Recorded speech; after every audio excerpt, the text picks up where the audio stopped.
Welcome to the info with me POCO C40, and I'll show you how to log out from Gmail account on this device. So first let's open the Gmail application, and after that tap on the right upper corner. Now we can see here that we are logged in here into Gmail accounts in Gmail app, and if you want to log out from one from these accounts in Gmail application, we should first log out from Google account and our device. And to do that, we should click here manage accounts on this device.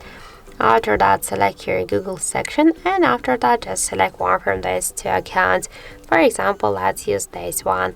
Just click here to more and click remove account. After that, tap remove account again, and now we can see here in Google account settings that we stay only with one Gmail account. And after that, just go back. Let's go back to the application.